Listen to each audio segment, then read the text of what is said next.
manufacturing? We don't have. Do we have enough policy to enable us to promote and have growth in industrialization? We don't have. And I'll give you an example.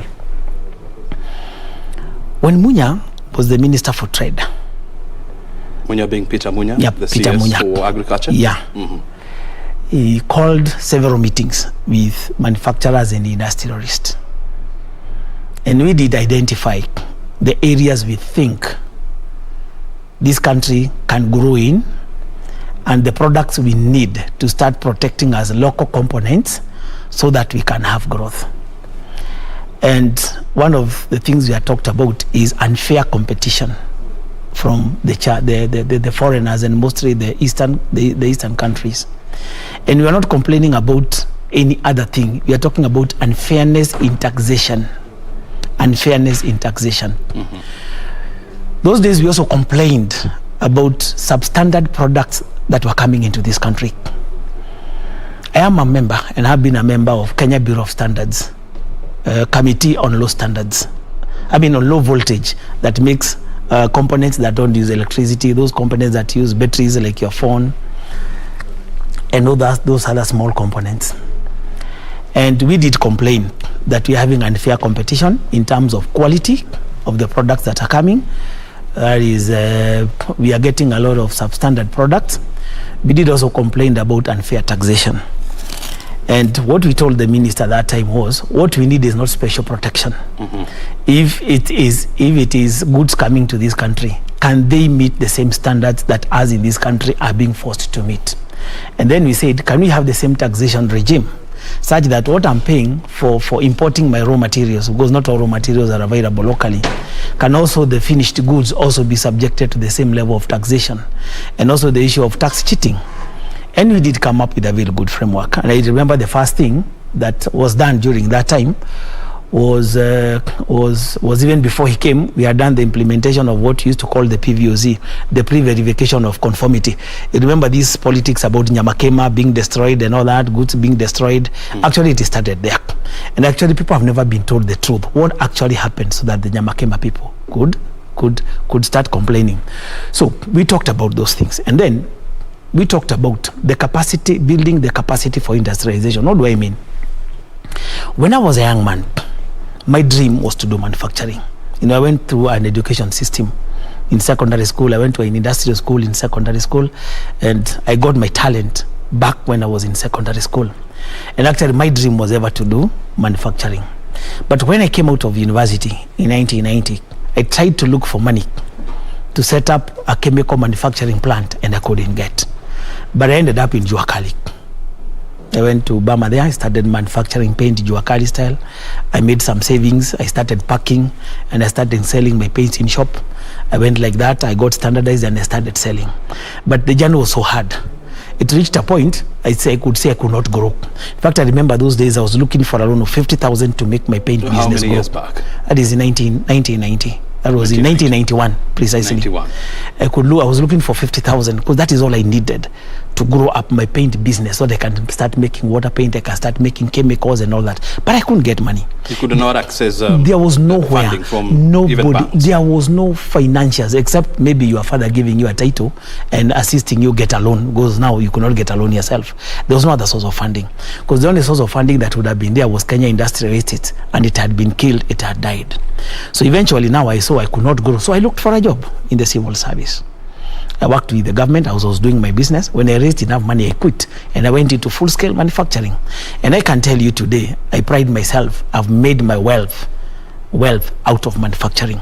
So I was looking at that history I've got. Today, there's so many young men who came to me recently. They carpeted me. There's a channel in Nyeri where they talk about young men and business, and they were carpeting me. They were telling me, you're telling us about youth fund. Is it accessible? I was asking them why. Now, if somebody gives you 50,000, what would you do unless you start a kiosk? Yeah. And then talking about Uwezo Fund, how much do they give you? Not more than 50,000. So what would you do to start a business and to go into manufacturing business? You need some good amount of money. But then what do you do? Now you go to Uwezo Fund, because I normally go to Uwezo Fund, I normally go to Youth Fund. The regional, the guy in charge of Youth Fund in Nyeri is a friend of mine. So I normally ask him, why are you not giving these people, young people, money? Then they say the recovery rate is very low. Most of them take money they don't pay. So we give them low money, then they keep on growing and growing and growing. Then I ask them, if these people are to go into industrialization, the kind of little money you give them, they can't grow. But then they are saying there's also the risk, because people don't pay up. And if you remember back in 1994, there was the enterprise fund that was there in Moi's day. People are getting 40,000. It also died because people never paid back. But do we have a way forward in industrialization?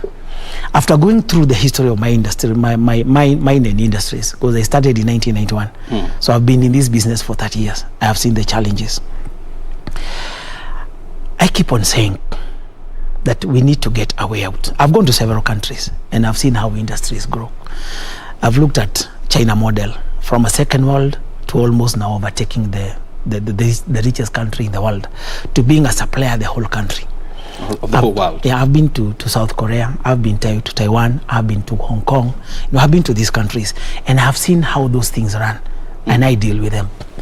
And if we are to industrialize and achieve Agenda 4 on industrialization, which Agenda 4 itself is based on Vision 2030 on industrialization, the first thing we have to do. And the Agenda 4 that we are talking about here is the one that dictates that we want to move our manufacturing base from 9% of our gross domestic wealth to about 15% by the year 2022.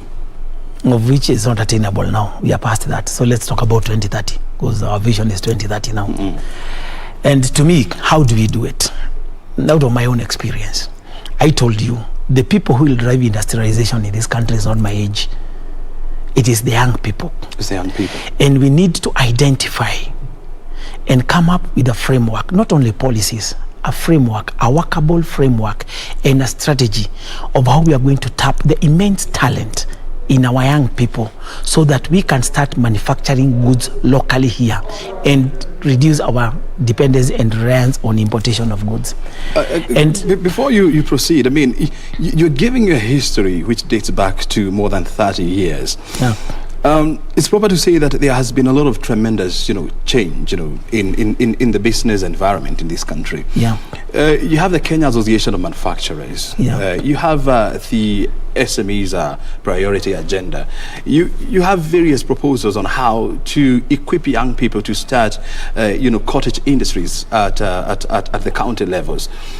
Are you trying to say that all these is not helping the situation? Those are boardroom policies and boardroom strategies. But they have to start from somewhere. Brian, Brian, I live in Nyeri. I do business in Nyeri. Nyeri is a small town. So I can literally tell you all the businesses of manufacturing that in Nyeri town. I know all of them. Recently, I can even tell you the number of milk processors that have risen up in Nyeri since Munya changed, put in minimum prices on milk prices. I'll not talk about Nairobi because I don't live in Nairobi. I'm talking about the rural industrialization. Well, but you also ought to know, about Nairobi. It's okay. It's okay. Now let's talk about rural industrialization. I also know about Nairobi because the products I make, I also compete with people in Nairobi. And what I'm talking about in Nyeri will also apply here, because these things are normally constant. Nyeri is only 150 kilometers. Most of the young men, they operate between me here and there. These policies are there. Are they working on the ground? That's the question. I told you 2 weeks ago, I was carpeted by a group of young people. They call them business something in Nyeri. And actually, there is a YouTube link on that. And I was telling them, guys, the opportunities now are better than during my days, of which they are better than during my days. But also the cost of doing business is also high, isn't it? So after training, so what? One time I asked this youth minister, you put it to youth. That time he was in education, Kenodia. I asked him, okay, we do a lot of training, skill-based training in polytechnics. You build so many polytechnics. After the skills, so what? Are we capacity building our young people now to move from the skills into application of skills to productive sector of the economy? And that is what we need to look at. I told you, we have a lot of capacity. We have highly trained our people, the young people. But then, after the training and the skills, is it having an effect on our industrialization? If you look at Moi started with the polytechnics, he promoted them, so much was done, and all that. But have we attained the 15% we dreamt of by 2022? We didn't. So we do a lot of training and we do a lot of talking. But what we need now is implementation of these policies. It is implementation of these strategies so that they work. And business simply is about capital. It is the availability of capital, availability of cheap capital for the young people to be able to have the startups. It is the availability of that capital. If you go to KIE today, they still give loans for industrialization, but the conditions they give you are so tough. I don't see any young man being able to meet those conditions. I might be able to meet those conditions, but I don't need KIE anymore. I have passed that level. You are beyond that level. I'm beyond that level. So we need to, and that is what I would wish we concentrate on. Exactly why are we not picking up? Help us understand things. I mean, you see, this is a double-edged sword. There's the role of the private sector, there's the role of the government, and also, we usually say that the government's role is in facilitation, is to create a conducive environment for businesses to thrive. The role of the government is to build roads, to help create a security area. I mean, a secure situation for businesses to thrive. Infrastructure. Exactly. Yeah. When you look at, for example, the issues around roads, and it's all good to be fair, we have seen more than 1.5 trillion shillings being channeled towards the rehabilitation of roads, the construction of new roads. When you talk about energy, access to energy, it has jumped from a low of 30% to around 75% in the year 2020. When you talk about security, we have seen even the installation of cameras to improve security on the ground. The security apparatus in this country, has also been empowered through the provision of vehicles, new equipment, to deal with crime. So, what other facilitation are we talking about? Exactly, and I'm happy. It was one of the policy, and in the papers that you have had, if you look at the session of paper number 1 of 1986, it talks about those things. Take infrastructure to the villages. Open up the villages, have good roads, put electricity, so that the people there can start having small industries within the rural areas and outside the major urban areas. And the roads have been built. But let us look at the challenges of manufacturing industry. Today, if you want to go to the manufacturing industry, the first thing you need is a premises.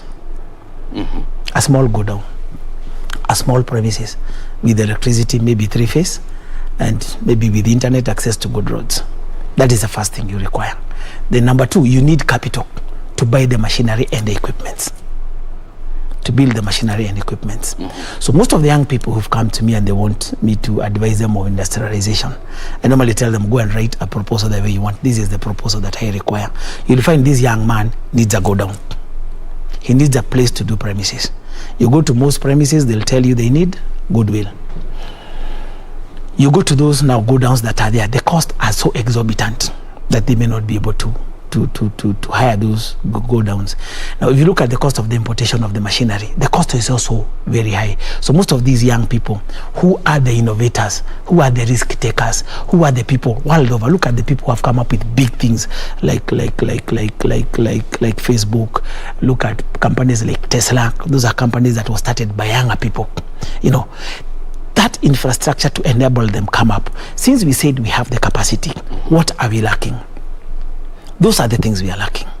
And every young man will tell you, okay, fine, they'll come and do a budget, and maybe he'll come and tell you, I need to start packing water. You go to these companies that provide the machinery, they'll tell you the minimum equipment you need is 600,000, you need these licenses, about 1.5 million. Then the young people will ask you, now where do we get the 1.5 million? Let's, for example, take a case of, a bottling of water, for example, and probably maybe what we are lacking in this country probably maybe is, access to information, because there is an institution in this country called Kenya Industrial Research and Development Institute. It is based here in Nairobi. And they have a concept of incubation whereby I'm an SME. I want to venture into the business of bottling water, and I do not have the capital. they can incubate me at their premises until I am big enough to spread my wings. Are you sure? That is theoretical. I've been to Kirdi. When last were you there? All these bodies you talk about, I've been there. When last were you there? I've been there. When I started doing business as a young man, the first place I went was Kirdi. That is back in 1991. When last were you there? Exactly. When these young men, people to me, I also. But the Kirdi of 1990. Let me tell you, I normally send young people to these places to go and ask for those things. I normally send young people to KIE. In fact, I can tell you, not less than a month ago, I have sent several people to go to KIE, because KIE is Kenya Industrial Estate. It is supposed to promote SMEs into manufacturing industry, isn't it?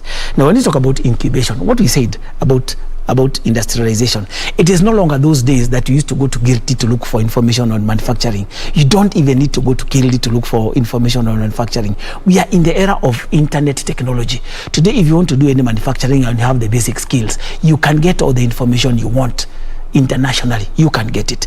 I told you the biggest problem we have in industrialization is capital. The money to start up these businesses. You get it? The money to buy the equipment and the machinery. Capital. The money to be able to have the go downs. So in my opinion, what do I think can be done? I went through this process. So I have studied the process. What do I think that should be done? I'll give you a classic example. Kenya Industrial Estate, its model, when it started its model in 1967, how was it working? We had Kenya Industrial Estates. We had we had Kenya Industrial Estates, where ICDC. We had ICDC. Yeah. We had Safecock, or those were basically the small companies, the companies that were supporting the small scale industries. Let me concentrate on Kenya Industrial Estate, the way it was able to bring industrialization into this country. In those days, Kenya Industrial Estates in Kenyatta's period, they came up and built industrial parks. Kenyatta the SME, Kenyatta themselves, they build up SME parks. The same ones that we are talking about in Vision 2030, we build SME parks within the counties and the towns. They build SME parks. Yes. You go to Nairobi, there is one. You go to Nyeri, there are even two. You go to Karatina, they are there. You go to Nakuru. And these are what we used to call the Juakali sheds. No, I'm talking about the SME industrial parks. And this is how they used to do it. And this is how the earlier people benefited. The lathe machines you see today, the old ones, they benefited from that scheme. The small to industries you see, they benefited from that kind of strategy KIA had from 1967. So what they did, they built the small godowns, small, medium, and big. And they fenced them, and there was a gate. And this is what used to happen. If I have an idea, all that I needed those days in manufacturing was an idea. I craft a beautiful idea. And I can tell you, I left university when KIE was dying. So I found those processes, although they never worked. And why I'm telling you this as I continue is because actually I'm a beneficiary of KIE. The first equipment I bought on manufacturing of electronics manufacturing, I bought through KIE facilitation. Now, once you have that idea, you'd go to KIE. And then KIE, they will give you a format. The way you write your proposal, they will do the format. Once you do the format, you will identify the machinery and the equipment that you require, isn't it? And then after identifying, you'll even identify and be able to quantify the amount of working capital that you require. You take the proposal to them. They look at it and say, fine, this is good. It was not the errors of internet. So those machinery equipments you require, they would help you import those machinery. Yeah. Then they would give you a go down. They'd give you a grace period of time of 6 months to 1 year. Yeah. So that was an idea. They facilitate everything. The machinery is put there. And I'm given the working capital. And then I'm within a closed area. So even if I default on the loan, the machinery, I leave them at the KIE Industrial Estates. That's how the small industrialization you see in Kenya started. That's how most of the people started. And it worked marvelous. And that is all you require. Do you believe we can go back to that kind of... Under Vision 2030, we talk about SME parks. It's there. It's clearly, we build SME parks. Like now in my county, Nyeri, we're supposed to have one in between Nyeri and Narumodo. We're supposed to have those SME parks. And I've been telling KIE, and I've been telling everybody, I've been challenging KIE, why don't we go that to those early model? Why? I'm not trying to target my people of my level. Because me, I can afford to go to a bank, any bank, and take a loan of 50, 100 million and be able to survive. I'm concentrating on enabling the upcoming young entrepreneurs, young manufacturers, those who have an idea and they lack the capital to work. That's what I'm talking about. So if we can look at that model, is it implementable today? It is. Now, what KIA did when Moi came and the things that were happening in this country, the greed for having property, the greed for grabbing all the property, all those sheds were sold to private entrepreneurs. Most of them converted them into shops, others converted them into store for their shops and all that. Yeah, but if you look at that model, did it work that time? It worked that time. So can it work today? When I wanted to buy my first electronic assembly machinery, they were semi-manual. And that was back in 2005, and I needed something like 3 million. I could not raise that money. But since I was employed and I had some property, I had gotten some property after working in the civil service for some years, I was able to go and secure that loan through the Akashamba, a land that I had somewhere. And then I was able to get to guarantors, because you have to get a collateral that will take care of 50% of that money. You have to get it to guarantors. You know, people will sign for you guarantors. Yeah. So a young man, who will give a young man a guarantee? Who will guarantee a young man for 3 million unless he's your brother or your father? Number two, how will a young man be able to get collateral to take a loan of 1.5 million or 2 million to buy equipment? You're talking about water packaging. A standard water packaging, today to start our standard water packaging plant, you need about 1 million shillings. I've done that survey with some young people. They came to me, they told me they want to pack water, go and do it. And then I took them to KIE. We were told, come with this security. Actually, they came up with a budget of 1.4 million. They were told, come with a security of 3 million shillings to cover the 1.4, come with the 2 guarantors. You see, it has never been a secret that accessing funds or loans in this country, especially for SMEs, is a tough assignment because of you need to collateralize your loan, you need to get guarantors, there are a number of things that you need to do. Of course, we have seen a few policies towards trying to make the process a little bit easier, but how comes the banking sector in this country is still very, very risk averse to SMEs? And we always say that SMEs are the future of this country. Because they have a way out for their money and an easier way of making their money. Bearer bonds and treasury bonds. So they're not interested in taking risks with some young men who wanted to start an industry somewhere. So this is where the government comes in. Other than infrastructure, policy and formulation, the government has a role in intervention. The government has a role in intervention. And I told you from the word beginning, I told you one thing. Can we have a uniform taxation? Can we have uniform quality standardization? And then number 3, can we facilitate the innovators, the inventors to start small scale manufacturing plants that will grow? And I told you one of the best way is we relook at the KIE model of 1967. It worked. Although I was a beneficiary now through my own effort, because the first go down I started within tea packaging. I used to pack tea in 1998. I got a shed in KIE, although it was owned by a private person. It was a standard go down. It had the standardization of everything, such that when the standardization was being done, it was okay. So can we first of all think, and let me take you through something. Other than the manufacturing, let's look at the raw industrialization.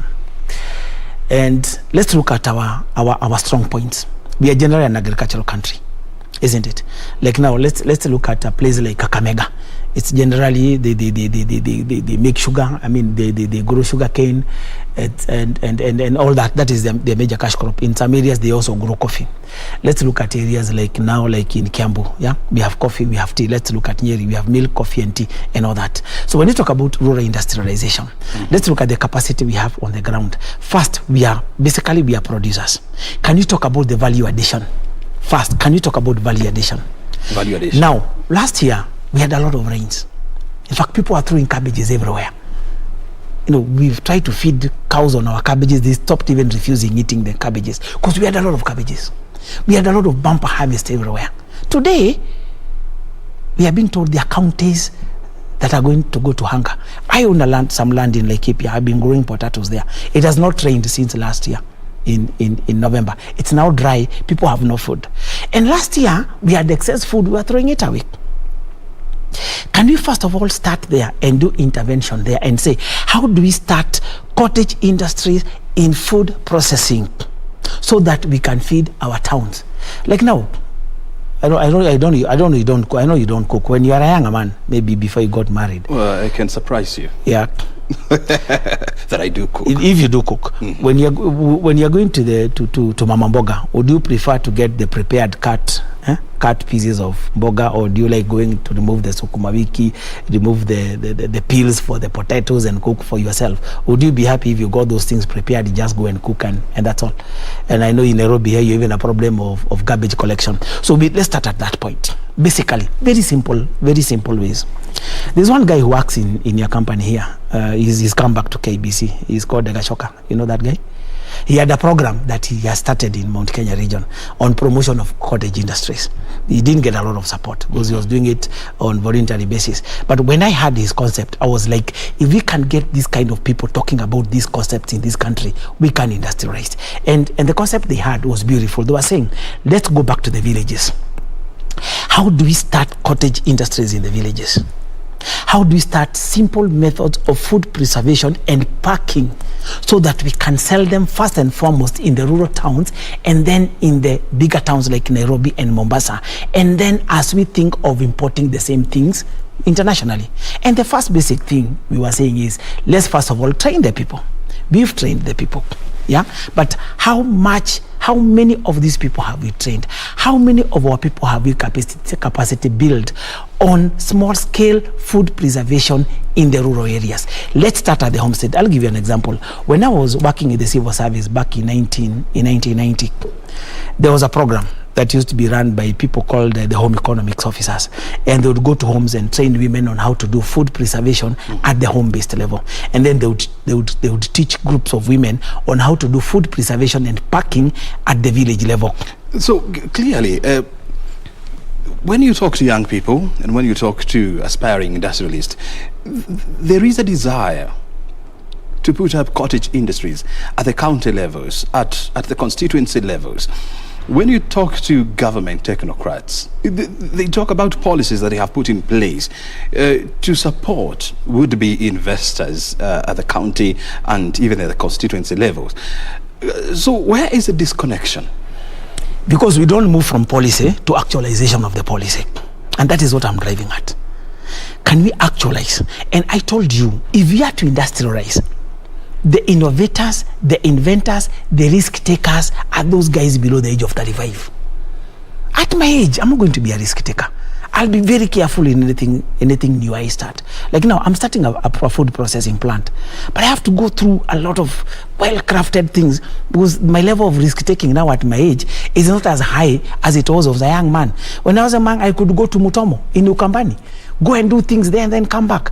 I would go to Marsabit. Those days there was not even transport. We would go to lorries. But today, at my age, I can't do that kind of risk going in, adventuring in business and all that. That can only be done by younger people. So if we are to industrialize, I'm saying we have to look at the young people. And we said, what do they lack? We have talked about what they lack, capital. We have talked about lack of capital, the ability to purchase this machinery and equipment to set up the plant. For example, if you want to start a milk cooling plant or a pasteurization plant, can you do it at less than 30 million? You can't. If a group of young people, 10 of them today sat and came up with a proposal of pasteurization of milk, who would give them 30 million? Tell me one body that would give them 30 million. Those bodies, most of them, even KI, the government owned one, will tell them come with a security of 60 million. Will they get it? They can't get it. Number two, most of our people who have made money in government construction and entrepreneurs, they all go into construction. Everybody is constructing. Everybody is constructing rental houses. I think one time we shall reach a place, we shall have so many rental places and offices with nobody to stay. How many of our people are investing in industrial estates, in warehouses, and in go-downs? Now, those go-downs, if you're talking about the commercial go-downs, they are very expensive. Like now, in my home area, because let's talk about my home area, which is a rural area. Today, a standard go-down will go for about 150 to 200,000 because of the scarcity and the shortage of them. So you're telling a young group of man now, you're going to start a business, and the go down you're going to hire is 150,000, and you need to pay 6 months. So the first thing he counts is 1 million shillings will go towards paying the go down, and then he has to buy the machinery and everything. And that's why you're saying the intervention the government needs to do. We start at the village level, because you're talking about now food processing. The government has built up markets. What are the markets for? It's part of infrastructure. It is where women and men go and sell their produce. So can we also, indeed, the same markets replicate and have shades for food processing? Look, Will it cost anything extra? The markets are there, the spaces are there.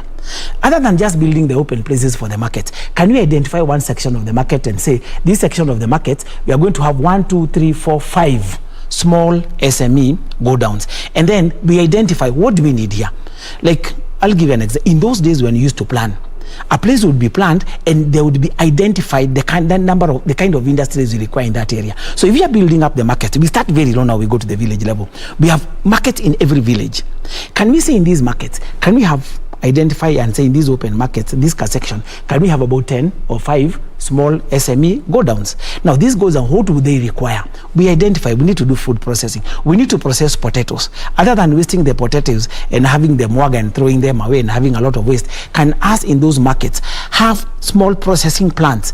Then what would be the cost of those processing plants? They need equipment. Then those people who need those equipment, can we have a channel of getting them credit to buy those equipment, to buy those machinery to do the food processing? Now, if these young men don't have money, how do we secure their money without telling them to come with the collateral? Those places are closed. Can we secure them and make sure those machinery don't come out of there? And we can support those young people, group of young people, get them the equipment and the machinery, make sure they are locked there, they are secured there, let them come and try to do business. If they fail, they'll come out. And I'll give you an example to what I'm meaning.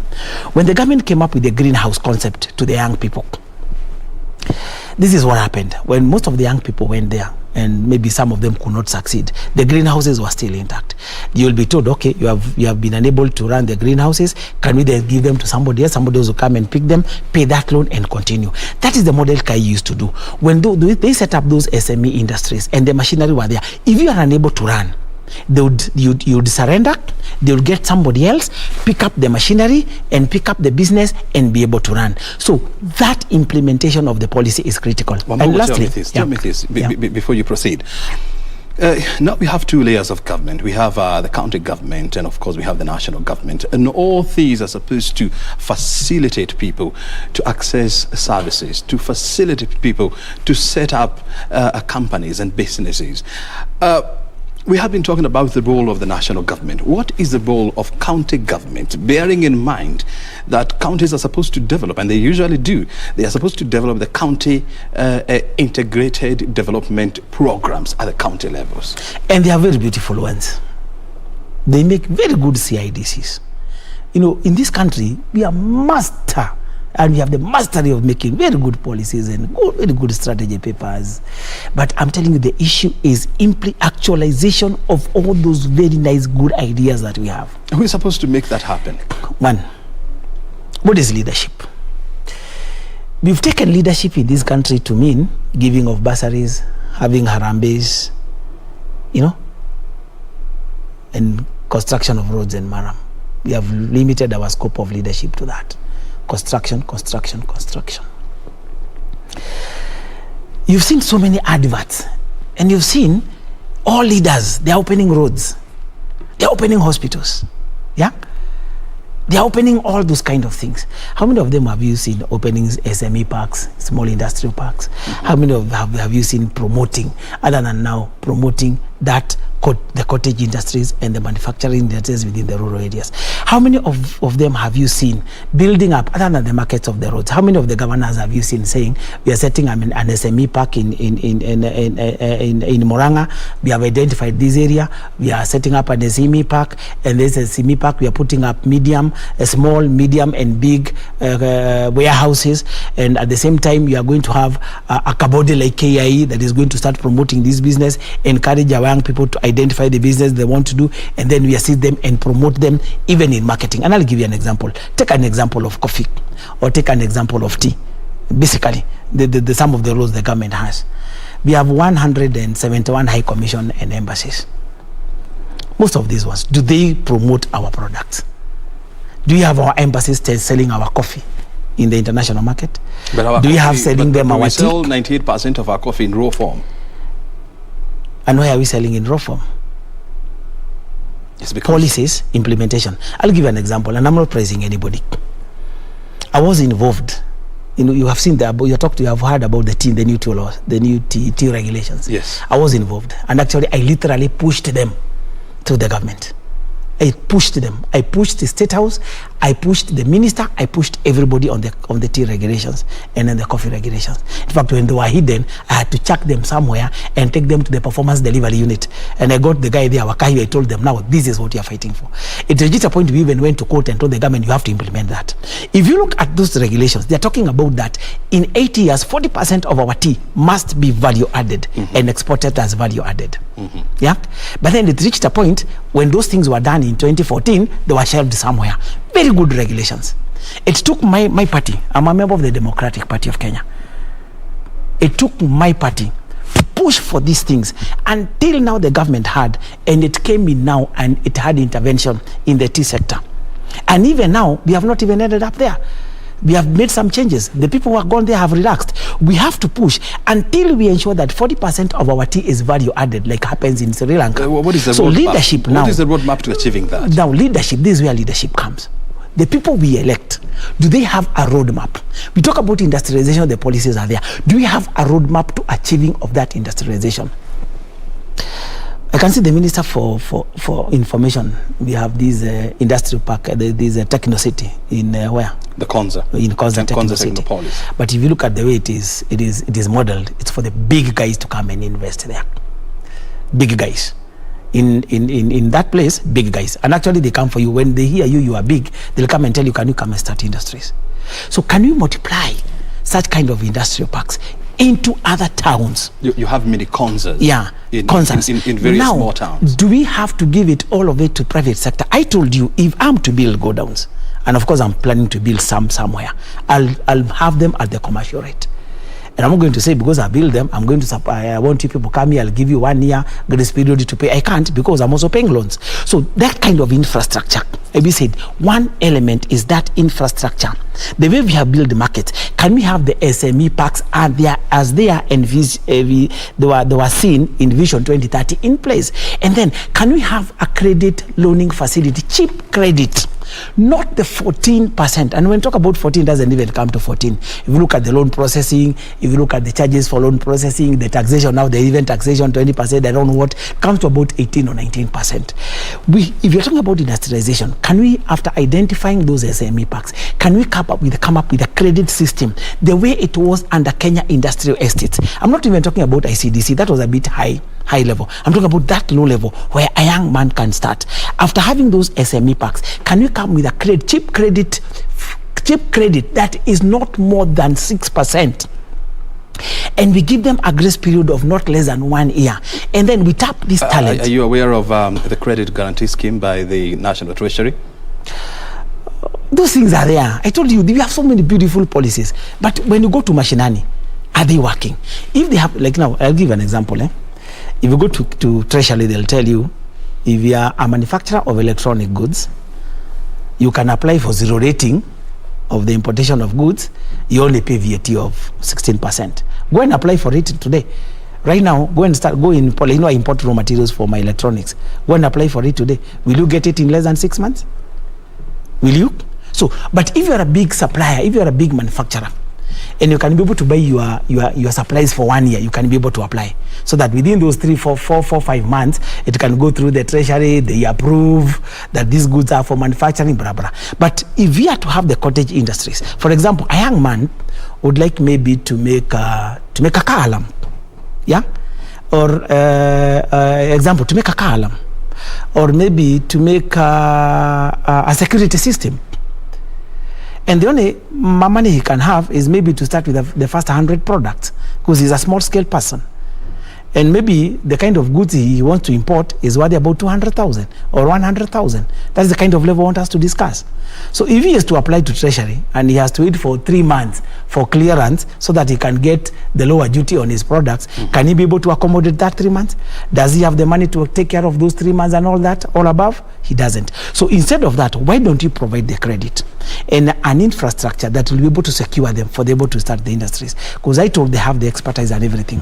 And that's where I still go. You asked about the levels of the government. At the county level government, agriculture is a devolved fund.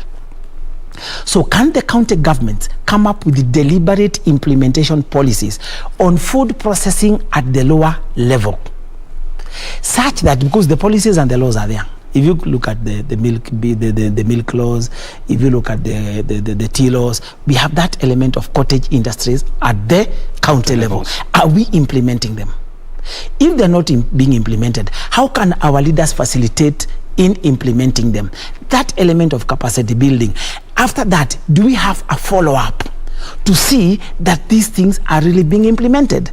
So that is what is lacking in this country. And Wambugu, one thing that we must agree is, yes, the private sector has failed. The government has also failed, to some extent. But also the two have also made some progress.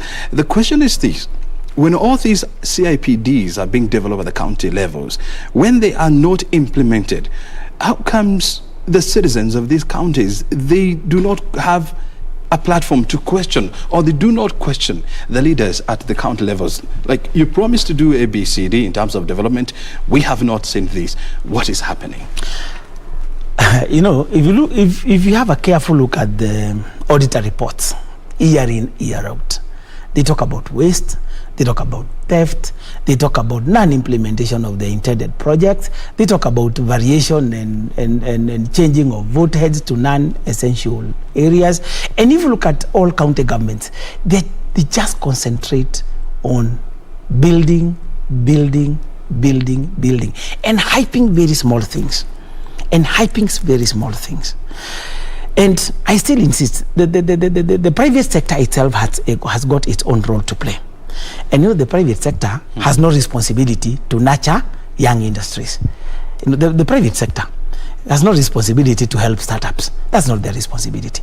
The work of the private sector and the work of a businessman is actually to make sure he smooths all the competition that is coming. For example, if you are these big mabati manufacturers, before they used to smooth and make sure nobody is making mabati.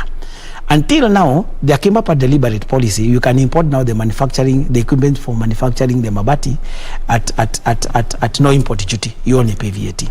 Now you can see mabatis are being manufactured in every single town, and the cost has come down. That was a deliberate policy. But who was able to pick up this policy? It is the people with the resources. And actually, the level of industrialization you have, and it is there, it has been picked up by those who have money. And the more we assist those people pick up that, the better. Now, unfortunately, most of them are going to those industries that doesn't have major competition from the big powers like the China and the Taiwan. And let me look at the case of the electronic industry. This world today is being driven by electronics, and it is digital, it is IT. And if there is one line that this country can capitalize on and reach first world faster than any other line, is digital and electronic technology. And I'll give an example of the electric car. The whole world is going electric car. If there is an easy thing to manufacture, something that you don't even need a Mzungu to come here and assist us in manufacturing, is an electric car. The whole world is going electric car. Do you have a deliberate policy or intervention policies by the government on that? Do we have? When it comes to electronic manufacturing, and I'll give you an example of what I'm talking about. I'm in manufacturing industry. Do you know my biggest challenge is what? I have the resources. I'm able to compete. Do you know what is my biggest challenge? My biggest challenge is uneven competition, unfair competition, unfair taxation. And I've been complaining to KRI for years. I've been complaining to KEBS for years. Because I'm telling them now, when I import my raw materials, I'm subjected to this level of taxation. The people who are importing goods, they are not paying the same kind of taxation. Number two, the people you are competing with are not bringing goods to the standard that KEBS in Kenya forces us to reach to that kind of standard. If that thing is evened out, that we have standardization of the product, what is coming reaches the standard the country requires. The taxation level, it is the standard that we require. I am able to outcompete the Chinese. And I tell you, I manufacture speed governors. Yeah. The Chinese cannot beat me in price. If you're paying the same level of taxation, if they are forced to bring standardized goods the way KEBS forces me to manufacture my speed governors and tracking devices, the kind of monitoring I am done, the kind of scrutiny I am done, if they can do the same for the imported goods, if they can be strict on the PVOC, what the Nyamakemba people are complaining about was the PVOC. And it is what the industrialists are saying, unless we implement the PVOC to the letter, we are not going to have the manufacturing industry grow. Wambugu, I mean, there has always been this discussion about, two standards for importers, that big importers or exporters like the Asian nations, they are given a different set of standards by standard regulations body in this country. And the question is this then, because we may spend the whole month here, the whole years talking about how to empower SMEs at the county level, at the national level. The question is this: what is the way forward then? I told you, and I keep on saying, it's leadership. If you look at the countries that have developed, that have moved from poverty, that have moved masses from poverty, a country like China was able to move more than 600 million people from poverty in less than 50 years. Actually, in 20 years. In 20 years. Yeah. From the Tiananmen Square riots. A country like Singapore, the same. A country like Taiwan, the same. It is a leadership that came. It was decisive. It never played politics, and it was decisive. In our country, we play silly, stupid politics on everything. No, okay. We are national. I said our country. I didn't say individuals. I said us.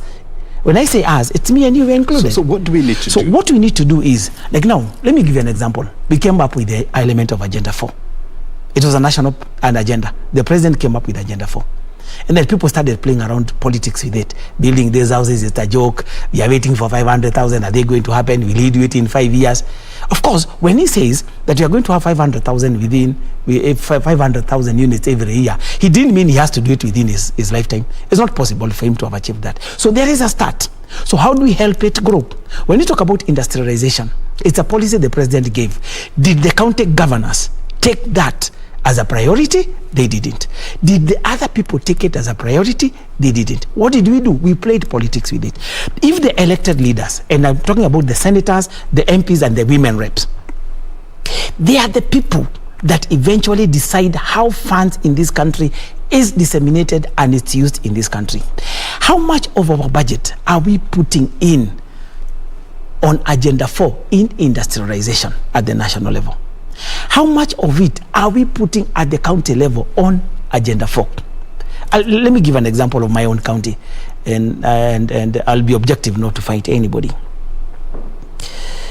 My county is purely agricultural. We have 37,000 tea farmers, 25,000 coffee farmers. We have 25,000 potato farmers. And basically, we are a major producer of coffee, tea, milk, and potatoes. As my county. Now, the amount of money we get, since our economy, purely our Nyeri economy, is 90% agricultural. So the first priority was to open up the rural areas, the roads in the rural areas, so that we can move our products. Now we have opened up the rural areas. Actually, almost all our roads are now marramed. You're talking about now the tarmacking. So I would expect now the next level of government from 2022 should now move from marraming and building markets now to processing, primary and secondary processing. The Council of Governors now, because for 10 years, since 2013, we have concentrated on infrastructure on marraming. The national government from Kibaki's time has concentrated on making sure the villages are lit. We have electricity in all the villages. The national government is concentrating on ensuring almost all tarmac roads, all roads are tarmacked. And you go to Kenya, most of the main roads are being tarmacked now. So the next phase should be now Agenda 4. We should pump most of our revenue now on Agenda 4. We now start reducing we start now reducing the money. The Agenda 4 has 4 facets. We have health, universal health. It's critical. We have housing, it's critical.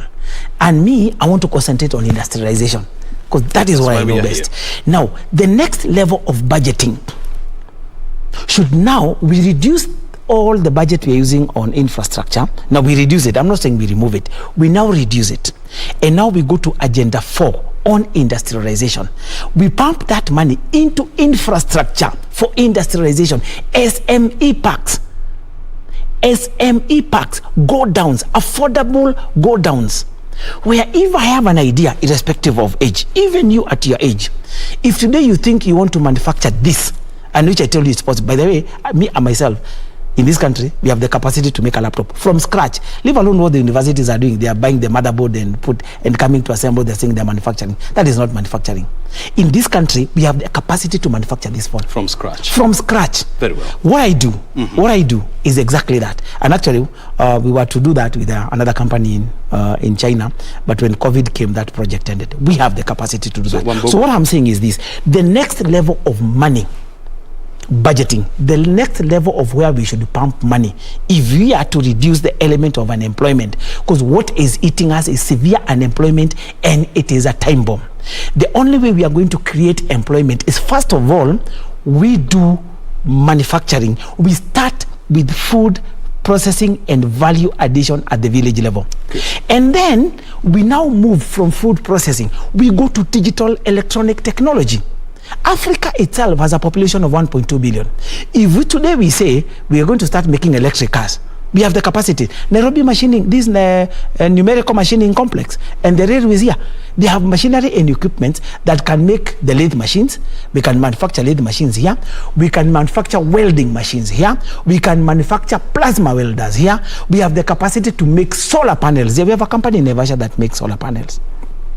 But look at their taxation compared with the imported solar panels. They are taxed more than the imported solar panels. I told you I manufacture speed governors. I am paying a higher tax as a local manufacturer than these guys who are importing the governors, because they are doing through the consolidators and the cheaters who are the consolidators. And I'm not against consolidators. I also use them. So the next level, our MPs, they're the people who allocate budgets and money. The National Treasury, the technocrats, who should work with our leaders. We should now move. The MPs now, let me give you an example. Time is not on our end. Yeah. Wambogo, we have to come to an end. So briefly, raise your point. The point I wanted to raise, the last one now, capacity building.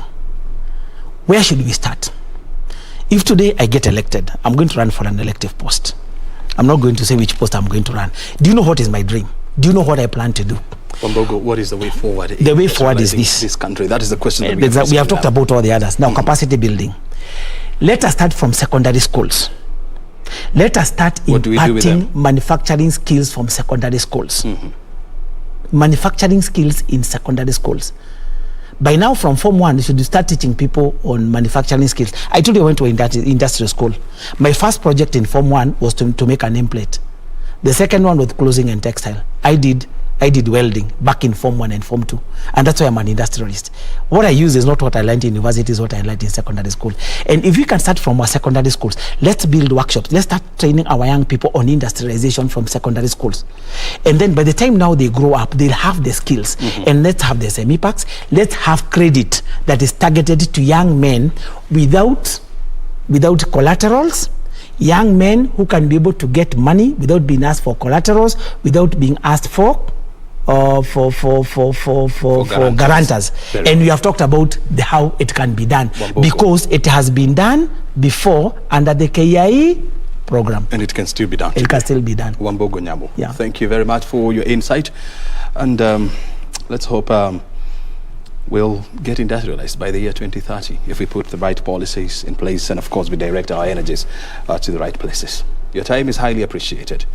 Wambogo Nyabo is a public policy analyst and, of course, an industrialist, joining us this morning to help us understand what do we need to do to walk the talk on setting up industrial base at the county levels and, of course, making sure that Kenya becomes an industrialized nation by the year 2030. And we are talking about how many years from now? About 9 years. It's possible. Well, it's possible. That's what he's saying. And, of course, it is possible. It is possible. O'Brien Kimani is my name. This is Bizcheck. We are taking a short break, and thereafter we are coming back with another interesting topic. How do we bring young people into the agriculture sector? We have some interesting statistics to give you, and of course, the expert is also in the house, so they will be helping us to put all these information together after the break.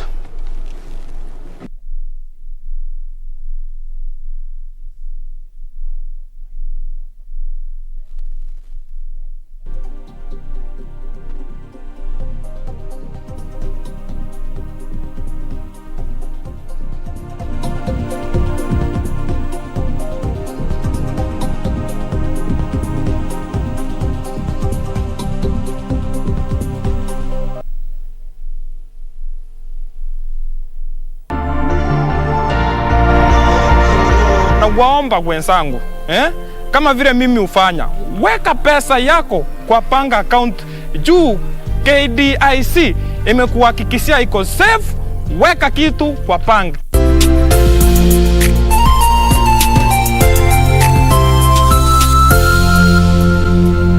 Be sure, check out for a KDIC sticker in your banking hall. KDIC, protecting your deposits. In the last 60 years, the bus rapid transit has become a popular mode of public transport in major cities around the world. In fact, more than 200 cities have embraced this mode of transport, and Nairobi is soon joining this class. 87% of our people who do not have individual cars, this is their value. And once unlocked for them, it will transform the quality of life. This week on Inside Government, our focus will be on BRT. What are the prospects? What are the challenges and the opportunities? Right here on KBC Channel 1.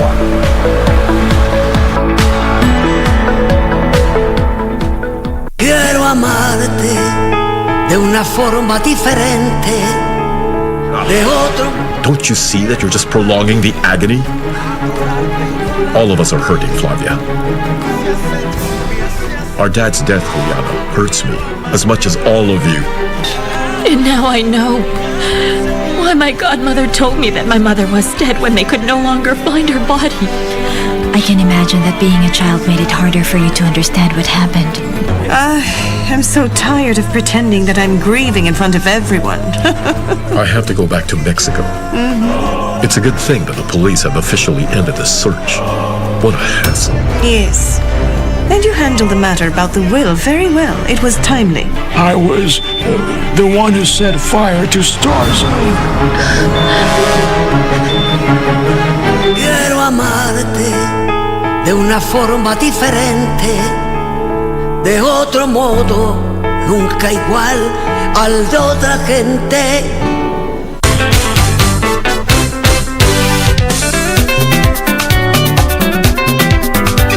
Hayawi hayawi huwa mbiu ya mgambo imelia, na kwa kawaida ikilia kuna jambo. Mgambo uliopo hapa ni rumba, rumba kapacha, odemba na sukus. Tutakupromoshea midundo motomoto ya Afrika, iwe kutoka kaskazini, kusini, magharibi na hata mashariki. Rumba is here in your living room. Na popote ulipo. This is Bridge of Congo. Nzambe ya sambe la kati, ako sambe la nani. Right here on KBC Channel 1. We.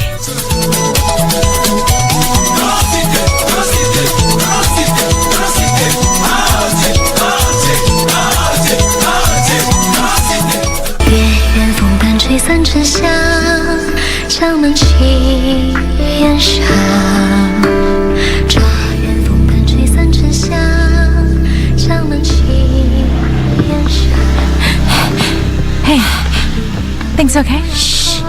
Ms. Lin, tell Botany Valley about all of this and have them check what Prince Tianqing is up to. So you're telling me that I have no other choice but to continue? Mind this. Running away won't help you at all. Temple is the actual destination. How can we tell if they're escorting him to the palace? In order to avoid any attention, His Majesty will ask Prince Tiantian to bring him back and pretend that he is all alone. 月圆风淡吹散沉香，香满旗檐上。这一回当归入药汤，相思泪。What does this number mean to you? A pack leader? A winner? Or just a number? To us, it means freshness, boldness, vibrancy, and heritage. That's why at KBC Channel 1, we make it easier for you to pop up your family entertainment to a fresh, exciting, and colorful bouquet.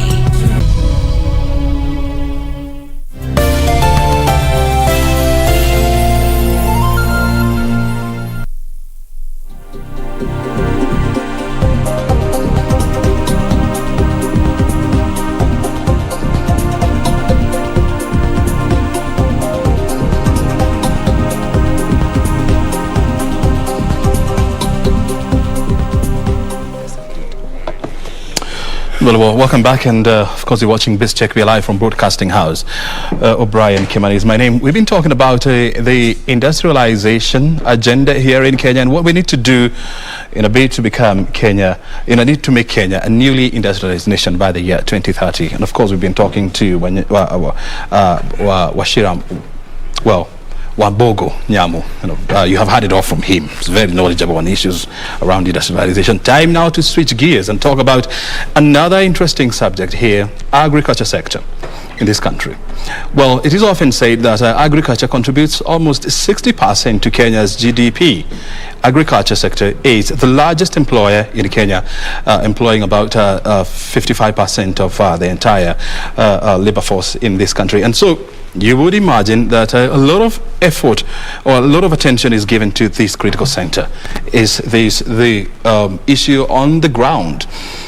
We're joined by David Ojwang. He's the Director of Programs at Haifa International. He's going to help us understand these issues very well and, of course, help us understand what should be the way forward. Thank you very much, Ojwang, for joining us here. First of all, help us understand, what is the status of agriculture in this country as we stand? The status of agriculture is quite promising for Kenya, based on the investment which has been done by the government and also the private sector and also other donor. But apart from that, there are several systemic and infrastructural challenges which we are still facing. Key among them is climate change. The greatest impact is on the production along all the value chains. But also we have an aging population of farmers who are above 60 years. So the greatest worry is by 2030, who will be taking over the agriculture sector in Kenya. The other one is in terms of financing. Most of the financial institutions are afraid of investing in agriculture because of the risk involved. So part of the activities which are driven towards that is to de-risk some of the agriculture systems to attract funding. Yeah. We talk about agriculture in this country whereby the average age of a smallholder of a small-scale farmer in this country is about 65 years. And you're talking about a country whose population, 70%, is below the age of 40. So what is the future of agriculture in this nation in the next 30 years, 20 years? Yeah, as you state clearly, we have a big population of about 75% who are below 35 years. And you find 37% of them are between 15 and 35 years. And as I told you, majority of farmers in Kenya are aging. So there is a projected challenge in terms of bringing this 37% into the agriculture mainstream. And it requires more systemic change and also social behavioral change among the youth to be part of the agriculture system.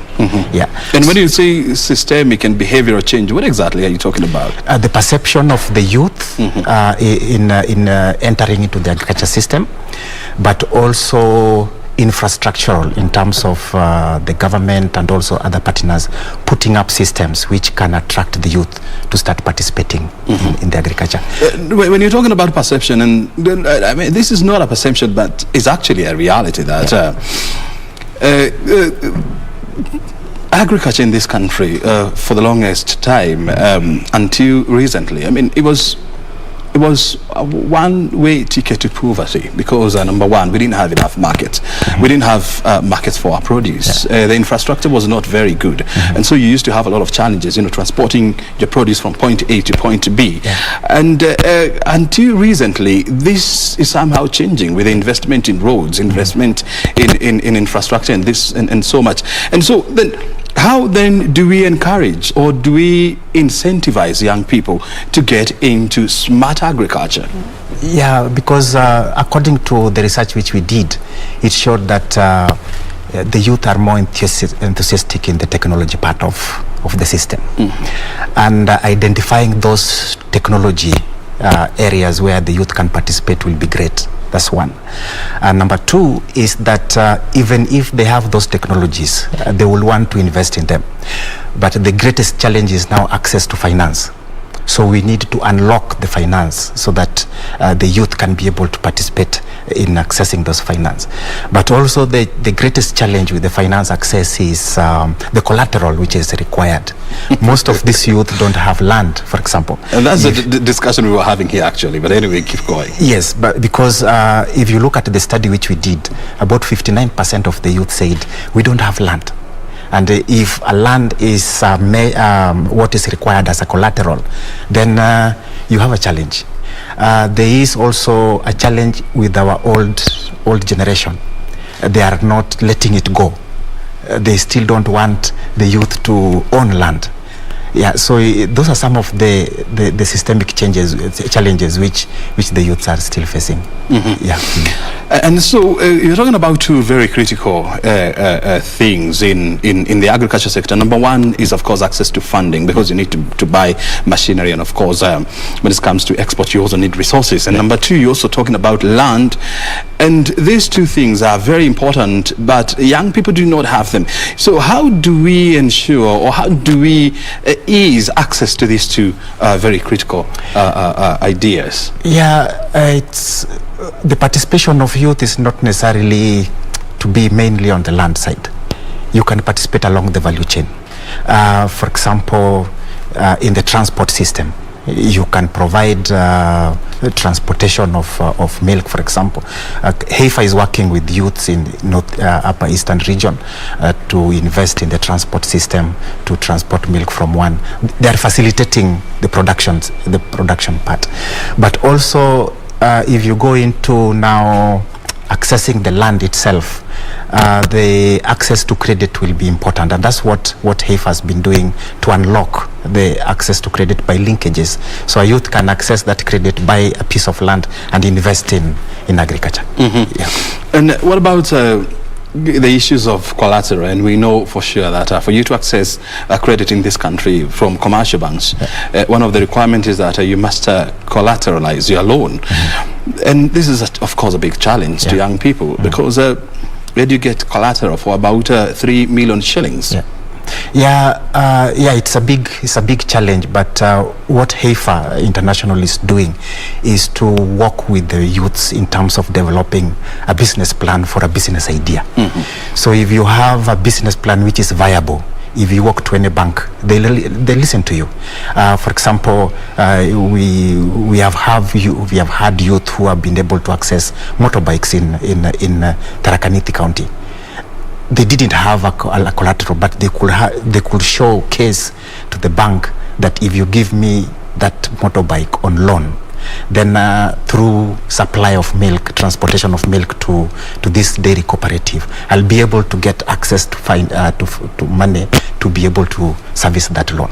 So it's a matter of mentoring them, coming up with a business idea which can be funded, and you can be able to convince the bank to loan you. When you are doing your research and talking to young people about venturing into the agriculture sector, What was the level of their knowledge in terms of the available products in the market that they can use to access loans? For example, Wezo Fund, the Youth Fund, and so much. What is their level of knowledge on these products? The diversity in terms of the opportunities are varied across the agriculture value chain. Like, for example, Heifa is working with the poultry.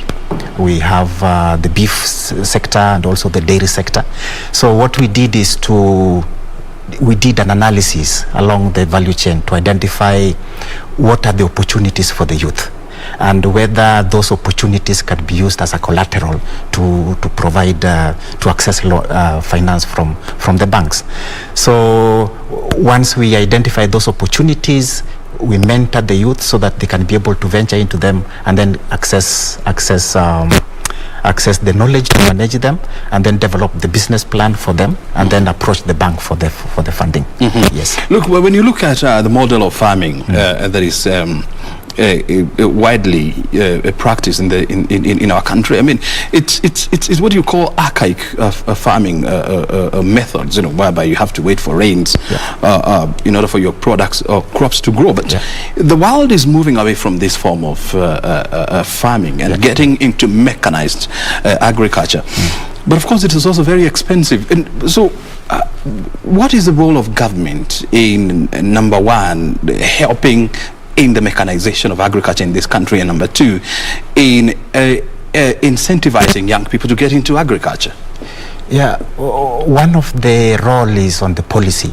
There's policy issues, and at one point, I think the importation of agriculture equipment was zero rated in Kenya. And that one was offering opportunities for the youth to access such equipment. But again, also... But when you look at the equipment that was zero rated, I mean, those are for big companies, definitely, because you're talking about tractors, you're talking about machineries, which are quite expensive. I'm talking at the micro level for graduate who just finished their studies just the other day, and they don't have a lot of money to import this product. How do you incentivize agriculture for them? Yeah, one is to expose them to those technologies, like simple technologies, like drip irrigation, for example, in horticulture. It costs you about 25,000 to establish an eighth of an acre, and you just approach certain, like Equity Bank or any other bank or Faulu Bank, and with a business plan, you can be able to get fund to invest in that. Yeah, and. We have also seen in about 6 months ago the government moving ahead and re-establishing the 4K clubs, which were very popular back in the early 90s and of course in the late 80s, in trying to inculcate of a culture of farming and of agriculture into young minds. How do you see this going a long way in trying to encourage more young people to get into farming? As I told you, is that what is driving youth out of agriculture is mainly the perception and also the attitude. The attitude is two-way. One, from the youth side, and also from the older generation like me, who are teachers, in terms of showing agriculture as part of as a punishment.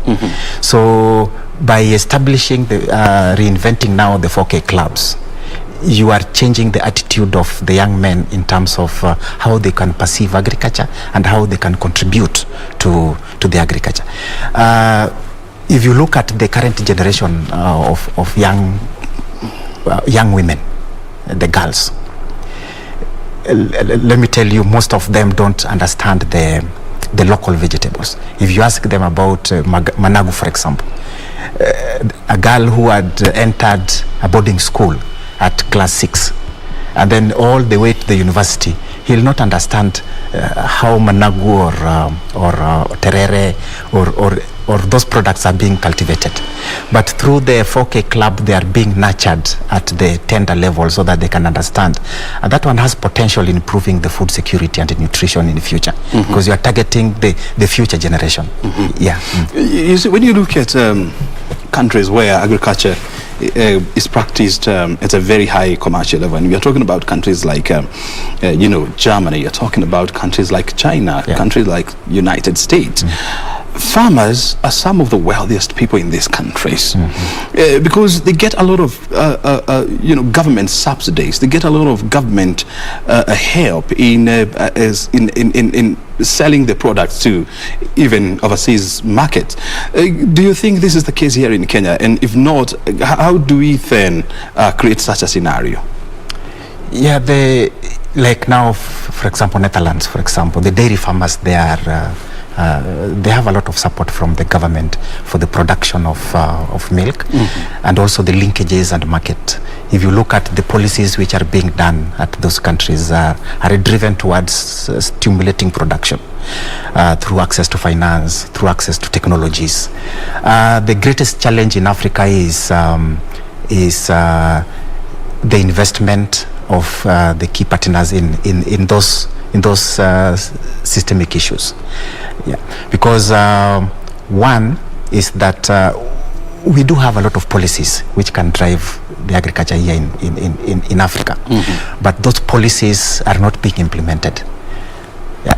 So we need to reactivate those policies so that they can become active, so that it doesn't mean that we don't have policies. There are so many policies which are geared towards agriculture development. It's only that we are not implementing them. If they are implemented, then the farmers will benefit. The agriculture sector will go up. Yes, when you look at the level of investment that we are making into agriculture as a nation, and there are many commitments that the government has made, international commitments to increase funding into agriculture. But of course, it's a process. It's a journey. We are talking about 6-7% of our national budget, going into agriculture. And the question is this: is this even enough to revolutionize agriculture in this country? Yeah, the AU agreed that the Malabo Declaration agreed that the funding to agriculture should be 10%. And if you look at Kenya, currently we are at about 5-6%, 4% below the target. And that one is significantly affecting the operationalization of agriculture system in the country. But also, I think, and also if you look at the county government, very low percentage. If you compare with the national government, they are investing very low percentage of their total income or funding into agriculture. Probably is one, they don't understand the potential of agriculture in transforming the population, and that need to be inculcated to them. And that's the role of the private sector. That's the role of the organizations, the NGOs, to participate with the government to indicate to them that agriculture is very important in transforming the lives, so that they can now put more funding to agriculture.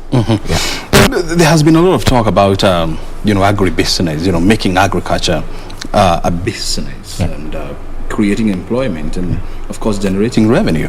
And you're giving an example of Netherlands, where the dairy industry is actually one of the largest. You do not talk about cheese in the world without talking about the Dutch cheese. You don't talk about milk in at the global level without talking about milk from Netherlands. Kenya is a world leader when it comes to production of tea and coffee. When it comes to production of flowers, we're actually number 3 in the world. And so why don't we or what do we need to do to encourage more young people to get into these forms of farming? Because when we talk about agriculture, the young people talk, what comes into mind is maize farming, beans farming, and potato farming.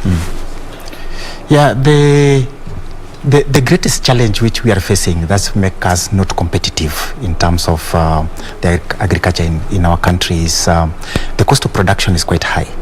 If you look at the input into the production, feeds, for example, almost take 75% of that. So if feed is expensive, then it means the investment will be expensive, but also the prices will be expensive. So we can't compete with other countries, just like our neighboring here, Uganda, for example. Yeah. So one issue is to look at the production areas and identify what is it that is making our production not competitive. One of them is a number of taxation. For example, if I want to import maize, for example, from Tanzania, how many taxation points will I pass through? And in those all taxation points, I have to, as a processor of feeds, I have to add it to the consumer. And the consumer here is the farmer. So the farmer also will find it quite difficult for him to expand his production because of the cost of input. So we need to address those issues at policy level. But when you interact with the farmers, they will definitely talk about the cost of inputs. Yes. And it is said that through various research that the cost of inputs takes about 70% of all production of all profit actually in farming, and so how then do we lower these in a bid to make more people get into farming? Because if you make agriculture more profitable, then you are likely to attract more people into agriculture. I believe that there are several innovations which can be put in place to reduce the cost, and also training the farmers to use the local knowledge in terms of developing their own inputs. Like, for example, the animal feeds. If you want to make, for example, a total mixed ratio, you just need to train the farmer on how to make local feed from the local materials which they have. Lack of knowledge is the greatest challenge. How can I make that material, the feed from the local material, is the greatest challenge. And that's why now they resort to going to the shop for everything. So. Like, for example, look at aquaculture, and there has been a lot of efforts being made by both the government and the private sector to try and create a market for aquaculture products. There is even a policy, an aquaculture policy, whereby the government wants to make aquaculture a mainstay for many rural economies and many counties. But yet, when you go to these counties, people do not have technical know-how on how to go about aquaculture. So who should be in charge of knowledge management in these kind of schemes? Let me take you back to the aquaculture. It was brought in through the stimulus program under the Kibaki administration. In 2009? In 2009. And the greatest challenge with that, there were two. One, the access to fingerlings. That was the greatest challenge, because somebody wants mudfish, he gets a different thing. So he realizes when the fish has grown big, is when he realizes, oh, I got a wrong thing. That one was a disincentive to most of the farmers. Number two is the feeds. So when many people started adopting the production, so also we had quacks coming in with fake feeds. And that one now demotivated the farmers to participate in that. So from the market side also, there was need for us to work on the social behavioral change of the community, especially where the fish was not being consumed traditionally. Yeah, like now, if you go to let's say Eastern region, where the stimulus program was quite intense, and also in the central region, the first thing which we needed to do was to educate the people on the consumption and the use of the product, so that it can now pull the production side. Otherwise, if you introduce a technology without the market side, so where were they supposed to take the fish? The local consumption, traditionally, they are not fish consuming community. So investment in social behavioral change so that they can consume, that is very important. Heifer, we realized that the consumption of, for example, chicken meat was very low in the regions where the chicken is being produced, with a particular age group or particular gender. So we realized that for us to stimulate production, we need to work on the demand. So we have invested in social behavioral change among the community members, telling them the importance of eating eggs and meat itself. So that now, when the demand is increased, then the production is stimulated, so that we bring in other private sector. So that's what I think should have been done also in the aquaculture, especially in regions where they are not traditionally fish consuming community. Yeah. When you look at policy formulation by the government and of course the county government, are you convinced that there is a concerted effort to make agriculture more profitable and more sustainable? Yes, I believe so, because I've visited some of the counties, and for example, if you go to Makueni County, for example, the participation of the community in terms of developing those policies is a little bit higher. And if you generally, in most of the counties where we are working as Heifer International, there has been concerted effort to consult the community in terms of participation in policy development, and that one creates the ownership and also creates the foundation for them to spearhead the agriculture sector in those counties. Yeah. But is there any follow through? Because crafting policies is one issue, and of course ensuring there is implementation is also another issue. When you look at the counties, when you look at the national government, is there a follow through to ensure that the policies developed, they are actually implemented, and they reach the target audience? Yes, because what I believe is that the government has a part to play in terms of approving those policies, and also we have the private sector. So in most of those counties we have a private-public partnership program. For example, if a county, a county develops a policy on dairy, for example, and Heifer is working in that particular area, in that particular region, it is through us that we now initiate the implementation of such policies. And most of the counties have developed a stakeholder forum, like the CASCOM, for example.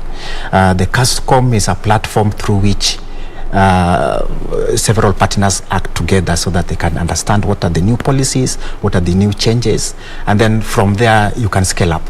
And that was a very good idea at the county level. You see, as a country, we pride ourselves as the silicon savannah of Africa. And when you look at innovation, it is often said that innovation is the future of agriculture, not just here in Kenya, but in the world. Yeah. Are we embracing innovation in our agriculture processes? Yes, I believe so, because if you look at the change in the use of the mobile phone, for example, in terms of using the mobile phone to deliver extension services, to deliver input services, is quite enormous in the agriculture sector. At Heifer, we have partnered with several organizations. We have DigiFarm, who have come up with an Uber-like system where a farmer can just call for the service provider. These are youth now. And then also we have the DigiCow system, which is managed by the Safaricom. So people have embraced the technology. The greatest challenge is the knowledge of the availability of these technologies, and which need to be done in partnership with the media houses and also other stakeholders, so that people can be aware that in fact you can go to your mobile phone, tap this USSD code, and you get an array of education from there. Lack of knowledge is the greatest challenge. Is the greatest challenge. Yeah. And also the Kenyan market is often said that it is flooded by fake inputs. You're talking about seeds, you're talking about chemicals. And this is also a big challenge to farming in this country. How do we use technology to deal with this? Yeah, the linkage, for example, if it is fake chemicals, we know PCPB have have an array within their website. They have indicated which chemicals have been banned, which are not banned. If you go to KEFIS, they'll advise you which chemicals will not be used in spraying the export vegetables, for example. Accessing that information in the website, through mobile phone is a great idea. It's a great idea. Yeah. And you see, you're talking about agriculture in this country, whereby majority of the people they are well advanced in age. You're talking about a country where the average age of a farmer is 65, and so most of these people definitely they do not have the technical know-how of logging onto a website, and of course reading all those technical words and getting to know this is what I need to do in a bit to clarify or to confirm that this is genuine product.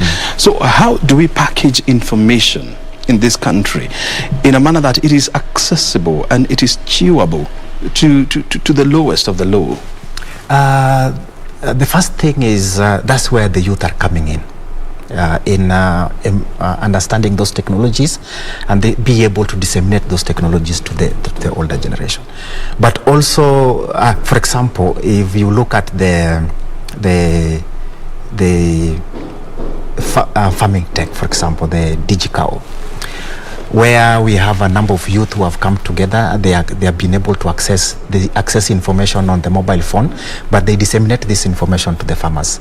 And they have a number of farmers who they reach on daily basis, about 50 to 100. So that's one pathway through which you can reach the older generation, by making youth to be able to access that information and disseminate that information to the older generation. The second one is there are certain technologies where you have a voiceover. So when a message comes in, it speaks. And the older, even with the smallest phone, the kabambi, we call it that way. So they are able to access that information through the voiceover messaging. So when it comes in, it tells you in your local language that the rains will be coming soon, so you need to start planting. So those are some of the innovations which might help.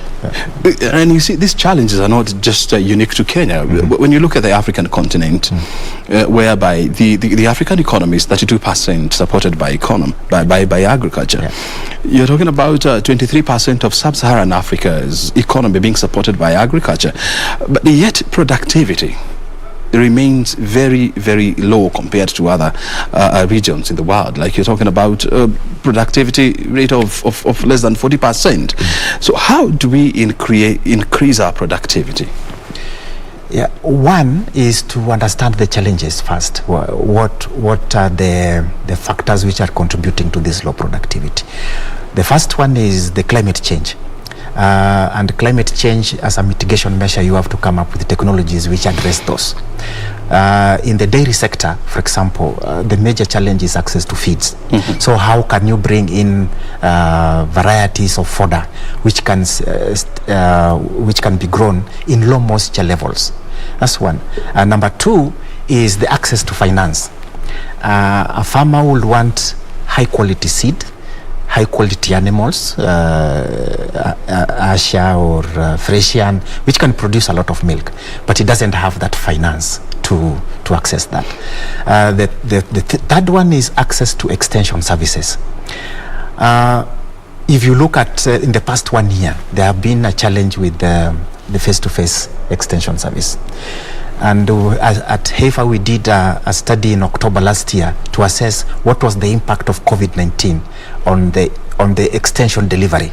And we found that most of the farmers had difficulties in accessing extension because it was more face-to-face.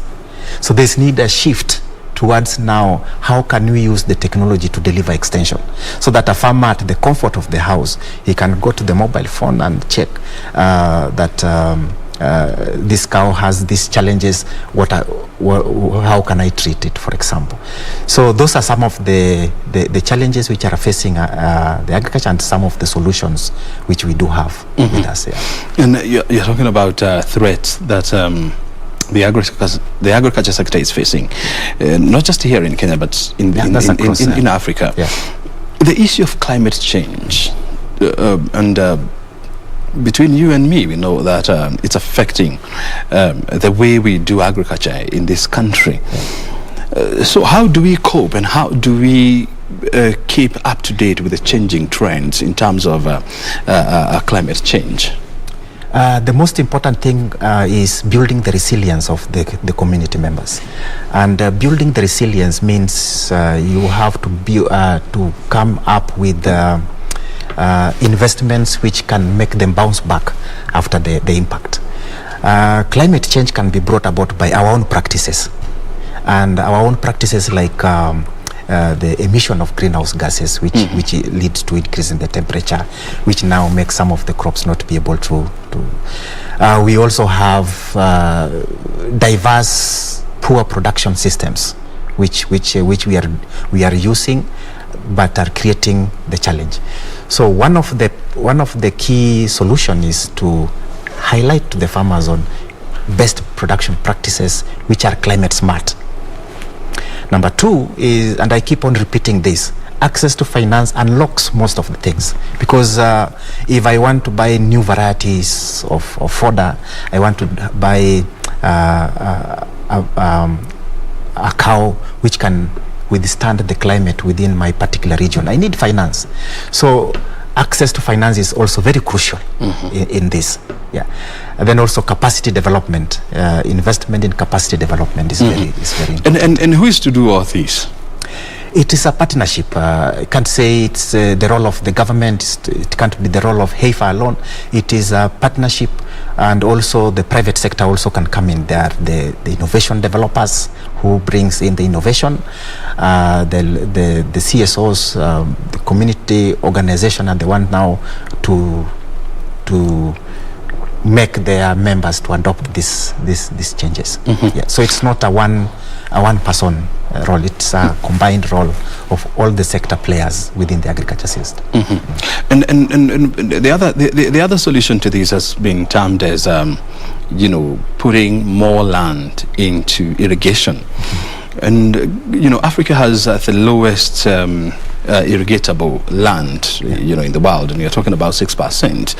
The government has a policy of putting more irrigation or more land into irrigation, and there are a number of irrigation schemes that are under development.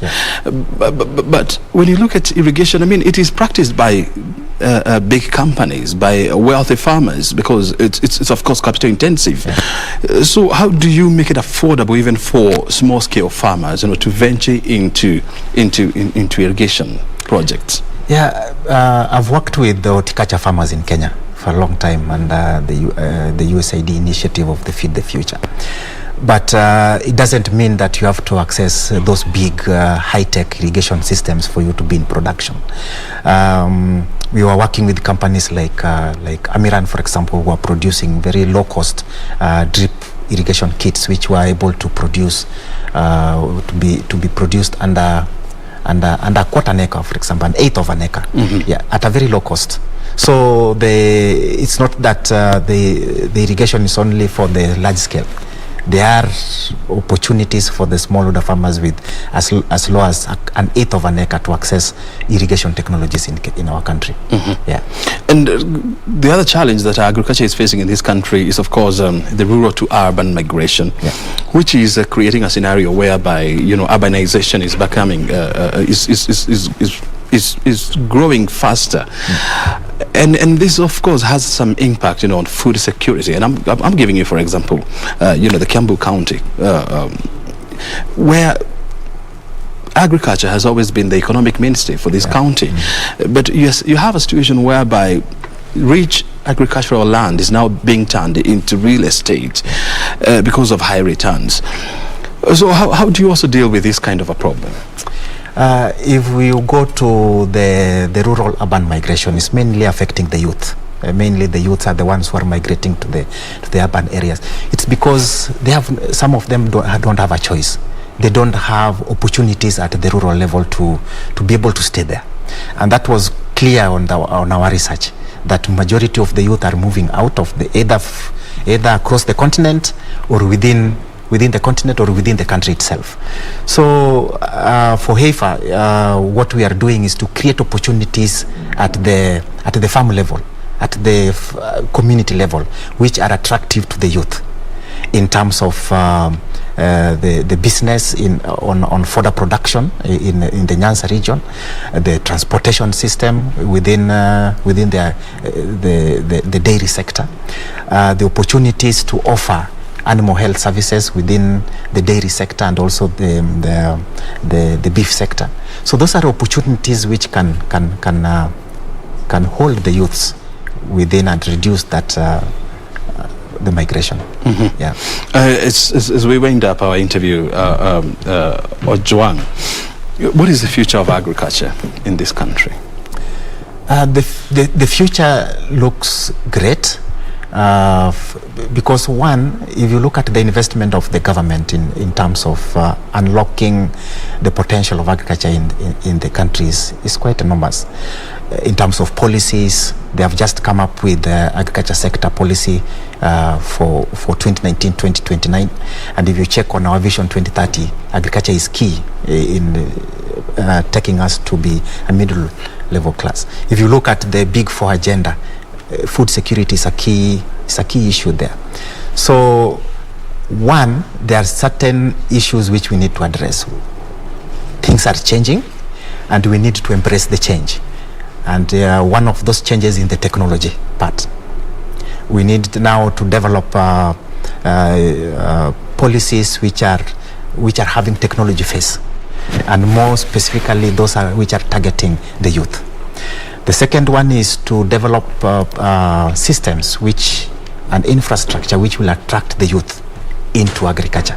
The revamping of the 4K clubs at the secondary school and primary school is one of them, so that we can now start changing the perception of the youth towards agriculture. But generally, again, also we need to come up with policies which enhance access to finance.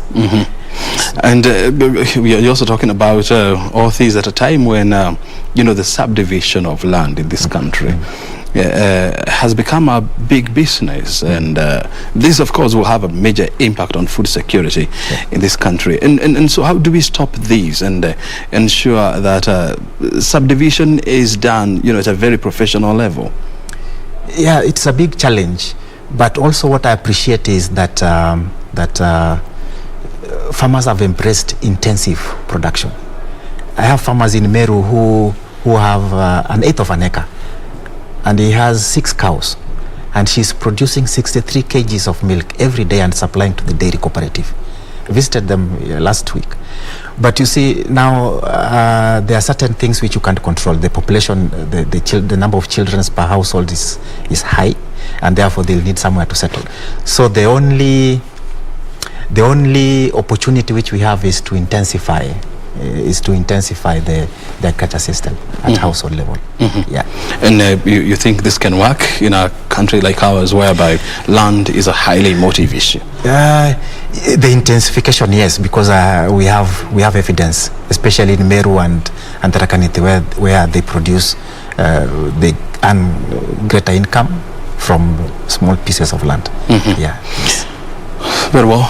And before I let you go, what is your message to young people who would want to venture into agriculture, but they don't have any idea how do I go about this?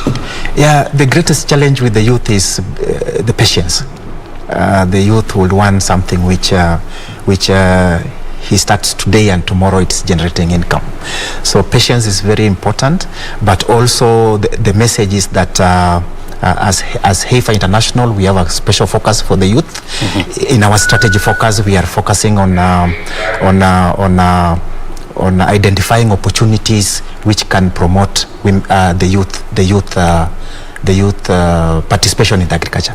For example, we have an innovation fund which we are partnering with agriculture, the Africa Green Revolution Forum, and through this fund will be able to bring innovators, especially the youth who have innovations in agriculture, to participate, and they can get up to about 45,000 dollars to invest either in the startups or those which requires the scale up. So that's the message which I have for them. So they keep on listening to the news, so that they can apply for those funds and be able to invest in the technology which they think can change lives. Ojwang, thank you very much indeed for your time and of course for your insight. Welcome. Very well.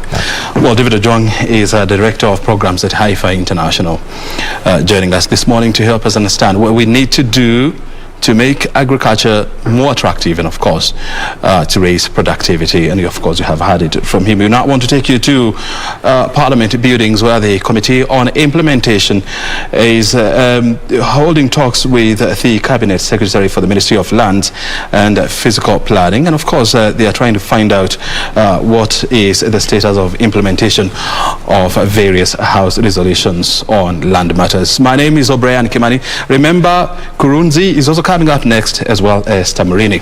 Stay right here. Fine. Respect to the CS and our colleague, Honorable CAS. I only regret that the Minister herself has not been available during these discussions. And the truth is that there may be people out there who are not giving her the correct. But I think the best thing, if there are issues, I think our office is open. We have not closed out any further negotiation between ourselves. So if you want to go and Chairperson, I hold the most open office in the Republic of Kenya. So the members Mheshimiwa and these people, because at least one thing, and I'm happy that you have confirmed that everything has reached to title. So that one is, I mean, now we tell Parliament this is the position. So as far as we know, everything is installed at the office anyway. So let us leave it at that. We'll follow up now, because even if we told them to do it, we have been telling them they will not do it. So there is no point. Thank you very much. Okay. So we'll continue with the. You know, the other people also, we have got several matters. So we have got this one now. So the National Land Commission, you are involved in all. So there is this one of the road. You got a letter from Kuna. So I hope you are doing something about it. Yes, we actually, for the record, Chair, we had, we engaged with Kuna. Yes. We actually had a meeting. Yes. At NLC. Yes. And we agreed on the way forward. Okay. I think Kuna. So you are proceeding? We are proceeding. Yes. Yes. Resolved by Parliament. Yes, we are proceeding. Please. We will brief them too, and then we'll give you a specified, a specific time frame, so that you can also now, because we can expedite it, then we just put our report and say that it's done, and then we just close that chapter. Yeah, but this one, I think from the discussions you had, yes, and as they were chaired by my commissioner here, yes, we should be able to conclude the matter. Okay.